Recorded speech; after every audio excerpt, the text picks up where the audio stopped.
انگریزی ترجمے میں یہ who was of that wicked one ہے.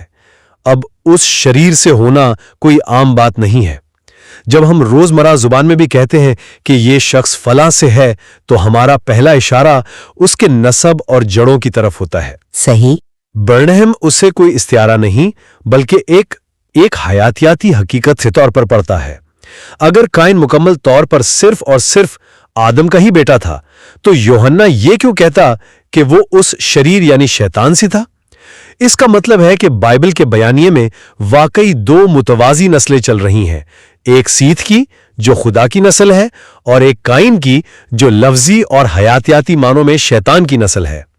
سرپنٹ سیڈ کے نظریے کا یہ وہ مقام ہے جہاں متن بظاہر ان کی بھرپور حمایت کرتا نظر آتا ہے. یہ وہ مقام ہے جہاں ہمیں یہ سمجھنے کی سخت ضرورت ہے کہ قدیم عبرانی اور یونانی ذہن کس طرح کام کرتا تھا. کیا کسی سے ہونے کا مطلب ہمیشہ جسمانی تولید یا ڈی این اے ہوتا ہے؟ ہمیشہ نہیں، پر یہاں بالکل نہیں. اگر آپ یوحنا کی ہی لکھی ہوئی انجیل کا 8واں باب دیکھیں تو وہاں 47 آیت میں مسیح کہتے ہیں جو خدا سے ہوتا ہے وہ خدا کی باتیں سنتا ہے. یا پھر پولس رسول کا وہ مشہور حوالہ رومیو 8 باب 14 آیت کہ جو روح کی ہدایت سے چلتے ہیں وہی خدا کے بیٹے ہیں. اب ذرا سوچئے، جب بائبل ہمیں خدا کے بیٹے کہتی ہے یا ہم کہتے ہیں کہ ہم خدا سے پیدا ہوئے تو کیا خدا نے کسی جسمانی یا حیاتیاتی عمل کے ذریعے ہمیں جنم دیا ہے؟ کیا ہمارے اندر خدا کا کوئی طبیعی ڈی این اے آ گیا ہے؟ نہیں، وہاں تو یقیناً یہ روحانی تعلق اور یعنی اڈاپشن کی بات ہو رہی ہے. تو پھر ہم قائن کے معاملے میں اس اصول کو کیوں بدل دیتے ہیں؟ جس طرح خدا کا فرزند بننے کے لیے کسی جسمانی ملاپ کی ضرورت نہیں ہوتی، یہ انسان کی روحانی کایا پلٹ اور اس کے اخلاقی کردار کا اظہار ہے. بالکل اسی طرح شیطان کی اولاد کہلانے کے لیے بھی ہوا اور سانپ کے جسمانی ملاپ کی قطعی کوئی ضرورت نہیں. قائن اس شریر سے اس لیے تھا کیونکہ اس نے شیطان کے کردار کو اپنایا. شیطان کے بارے میں مسیح نے کہا کہ وہ شروع ہی سے خونی اور قاتل ہے. قائن نے اپنے سگے بھائی کا خون کر کے یہ ثابت کر دیا کہ وہ کردار، عمل اور روحانی وابستگی میں کس کی پیروی کر رہا ہے. یہ کوئی بایولوجی کا مسئلہ تھا ہی نہیں، یہ اخلاقیات اور روحانیت کا مسئلہ تھا. دیکھیے، میں آپ کی اس متوازی دلیل کی طاقت کو تسلیم کرتا ہوں. روحانی وراثت اور کردار کی پیروی کا بائبلی تصور واقعی بہت گہرا اور وسیع ہے، لیکن آپ اس بات کو نظر انداز کر رہی ہیں کہ جب مسیح نے یہودیوں سے کہا تھا کہ تم اپنے باپ ابلیس سے ہو تو برینم کے پیروکار اسے بھی محض ایک روحانی استعارہ نہیں مانتے. اچھا، وہ اس نظریے کو ایک مکمل عالمی تاریخ پر لاگو کرتے ہیں. وہ مانتے ہیں کہ دنیا میں برائی صرف اس لیے نہیں ہے کہ انسان کمزور ہے، بلکہ اس لیے ہے کہ دنیا میں ایک مخصوص حیاتیاتی نسل موجود ہے جس کی جڑیں ہی شیطان میں ہیں. اور یہیں پر آ کر یہ نظریہ مجھے سب سے زیادہ پریشان کرتا ہے. اس کے پیچھے کام کرنے والی جو نفسیات ہے وہ بہت خطرناک ہے. ذرا سوچئے، جب ہم انسان کے اندر موجود برائی اور گناہ کی جڑ کو کسی خاندانی وراثت یا حیاتیاتی نسل پر ڈال دیتے ہیں کہ قائن کا تو ڈی این اے خراب تھا، وہ تو بنا ہی گناہ کے لیے تھا، تو ہم دراصل کیا کر رہے ہیں؟ ہم انسان کو اس کے اپنے اخلاقی انتخاب کی ذمہ داری سے بری کر رہے ہیں. بائبل کا بنیادی پیغام تو یہ ہے کہ انسان آزاد پیدا ہوا، اس نے اپنی مرضی سے گناہ کا انتخاب کیا اور اسی لیے وہ جواب دہ ہے. قائن کا مسئلہ اس کا جینیاتی نقص نہیں تھا. جب وہ غصے میں تھا تو خدا نے اسے واضح طور پر کہا تھا کہ گناہ تیرے دروازے پر گھات میں بیٹھا ہے پر تو اس پر غالب آ سکتا ہے. صحیح. یہ اس کا اخلاقی انتخاب تھا کہ اس نے اپنے بھائی کو مارا. اس نظریے نے دراصل انسان کے گناہ کے لیے ایک حیاتیاتی سکیپ گوٹ یا قربانی کا بکرا تلاش کر لیا ہے. آپ نے اس کے نفسیاتی اور اخلاقی پہلو پر بہت زبردست تنقید کی ہے، اور یہ سچ ہے کہ روایتی مسیحیت اخلاقی انتخاب پر ہی زور دیتی ہے. لیکن اگر ہم پیچھے ہٹ کر دیکھیں کہ ہم یہاں تک پہنچے کیسے، تو ہمیں یہ ماننا پڑے گا کہ سرپنٹ سیڈ کا یہ نظریہ، اگرچہ آپ اسے کتنا ہی بے بنیاد قرار دیں، متن کے اندر موجود انہی الجھنوں اور خاموشیوں کا نتیجہ ہے جن پر عموماً چرچز اور اسکالرز بات کرنے سے کتراتے ہیں. ہاں، یہ بات تو ہے. جب روایتی اساتذہ ان خلیجوں پر خاموش رہتے ہیں تو عام قاری الجھن کا شکار ہوتا ہے، اور پھر برنن جیسی شخصیات سامنے آتی ہیں جو ان خلیجوں میں اپنے متبادل عقائد کی عمارت کھڑی کر دیتی ہیں۔ یہ ایک بہت اہم نشاندہی کی ہے آپ نے۔ جب ہم پیچیدہ متن کو یعنی آسان بنا کر پیش کرنے کی کوشش کرتے ہیں اور ان کے مشکل حصوں پر سوال اٹھانے کی اجازت نہیں دیتے تو ہم خود بدعتی نظریات کے لیے راستہ ہموار کر رہے ہوتے ہیں، اور مجھے لگتا ہے کہ ان نصوص کی درست تشریح اس وقت تک ناممکن ہے جب تک ہم ان کے استعاراتی، تاریخی اور مجموعی روحانی سیاق و سباق کو نہ سمجھیں۔ ہم قدیم روحانی صحائف کو آج کی جدید میڈیکل رپورٹ کی طرح تو نہیں پڑھ سکتے نا۔ یہ متن کی روح کو مار دینے کے مترادف ہے۔ بالکل، اور یہی وجہ ہے کہ آج کے سوشل میڈیا کے دور میں یہ موضوع مزید اہمیت اختیار کر گیا ہے۔ آپ دیکھیں گے کہ الگوریدم ہمیشہ ان چیزوں کو پروموٹ کرتا ہے جو سنسنی خیز ہوں۔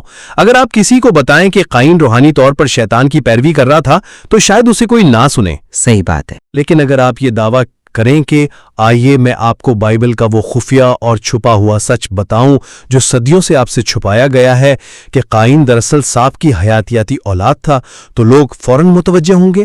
یہ سنسنی خیز ہے۔ اسی لیے سامعین کے لیے یہ انتہائی ضروری ہے کہ وہ صرف حیران انگیز دعووں کی چمک دمک سے متاثر نہ ہوں، بلکہ یہ دیکھیں کہ سکھانے والے کا پس منظر کیا ہے اور وہ بائبل کی تشریح کے کن اصولوں کا استعمال کر رہا ہے۔ بالکل، اس نقطے پر میں آپ سے پوری طرح متفق ہوں۔